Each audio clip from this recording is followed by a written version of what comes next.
अगर आप Indian air force को क्लोजली फॉलो करते हो तो एक पैटर्न आपने बार बार देखा होगा।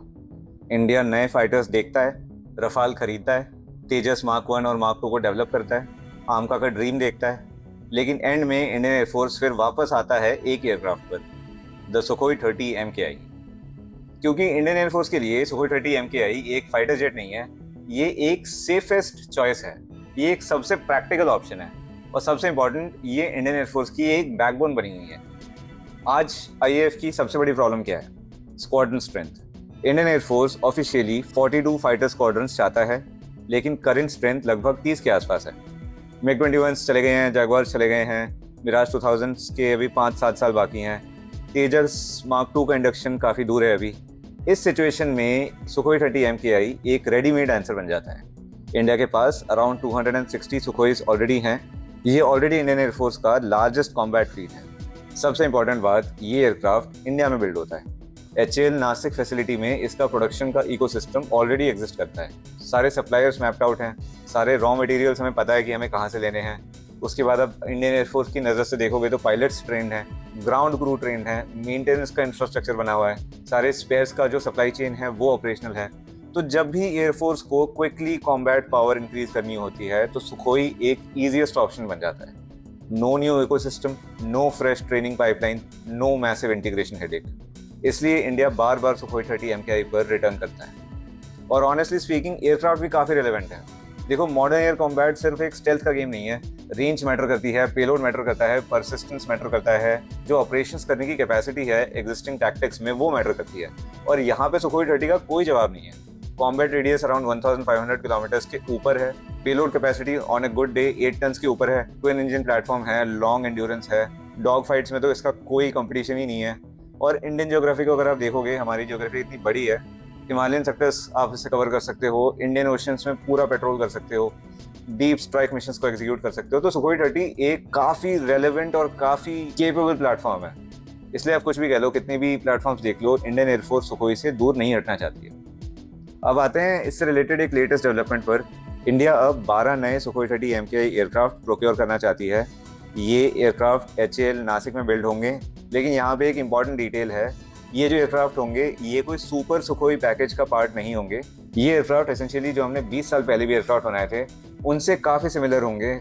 ये एसेंशियली एक बेसलाइन प्लस पैकेज आप कह सकते हो इसे। मतलब जो करंट स्टैंडर्ड एयरक्राफ्ट है उससे कुछ इंक्रीमेंटल इंप्रूवमेंट्स होंगे, कुछ छोटी मोटी कंपैटिबिलिटी अपग्रेड्स होंगी जो इन नए 12 एयरक्राफ्ट में आएंगे। और ऑनेस्टली ये कम्प्लीटली लॉजिकल है, क्योंकि इंडियन एयरफोर्स को जो एयरक्राफ्ट हैं वो अभी चाहिए, फ्यूचर में नहीं चाहिए। स्क्वाड्रन शॉर्टेजेस जो हैं वो रियल हैं। अभी इस वक्त हमारे पास क्या ऑप्शन है? सुखोई 30 की प्रोडक्शन लाइन रेडी है, टाइमलाइन फास्टर हो जाती है, कॉस्ट रिलेटिवली लोअर हो जाता है और ऑपरेशनल इंटीग्रेशन ईजी होने वाली है इससे। हाँ, फ्यूचर में इन्हीं एयरक्राफ्ट को सुपर सुखोई के स्टैंडर्ड में अपग्रेड किया जा सकता है, वो ऑप्शन हमारे पास हमेशा रहेगा। तो इंडिया एसेंशियली अभी 2 काम कर रहा है। नंबर 1, इमीडिएट स्क्वाड्रन स्ट्रेंथ को प्रिजर्व करना।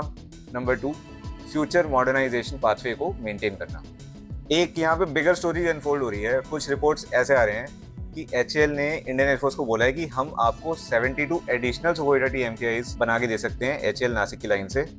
अगर ये इवेंचुअली अप्रूव हो जाता है, इंडियन एयरफोर्स इस चीज़ को मान लेती है, तो इंडियन एयर पावर का स्ट्रक्चर सिग्निफिकेंटली चेंज हो सकता है। अभी ये चीज़ HAL को पता है। इंडियन एयरफोर्स देखेगी 4 टाइप की एयरक्राफ्ट, लेकिन लेगी सुखोई 30 MKI। तो इसीलिए उन्होंने उस चीज़ को सोचते हुए ये 72 एयरक्राफ्ट का जो प्रपोजल है वो टेबल पर रखा है। अगर ये इंडियन एयरफोर्स मान जाती है तो इससे होगा ये कि जो रैपिडली फ्लीट के नंबर्स हैं उससे इंक्रीज करना पॉसिबल हो जाएगा। विदाउट एनी वेटिंग टाइम हम काफ़ी सारे aircraft with in 5 to 6 years अपने स्क्वाड्रन में इंडक्ट कर सकते हैं। और जो 2 फ्रंट सिनेरियो है इसमें ये काफ़ी इंपॉर्टेंट होने वाला है पाकिस्तान और चाइना के खिलाफ, क्योंकि at the end of the day China के नंबर्स गेम में एक ह्यूज एडवांटेज है उनको। पाकिस्तान भी रैपिडली चाइनीज सिस्टम्स को इंटीग्रेट कर रहा है, तो इंडिया के लिए इस वक्त क्वांटिटी काफ़ी मैटर करती है। अब वीडियो खत्म करने से पहले एक क्विकली बात कर लूँगा सुखोई 30 अपग्रेड की।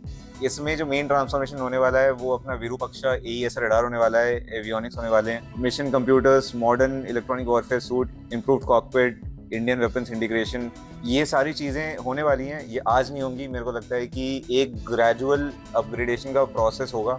जो लेटर बैचेस के सुखोई 30 MKIs हैं, पॉसिबली जो 2012-2015 के जो बाद बने, उन्हें ही सिर्फ अपग्रेड किया जाएगा। हम इसके बारे में एक वीडियो में अलग से बात करेंगे, नहीं तो ये वाली वीडियो काफ़ी लंबी हो जाएगी।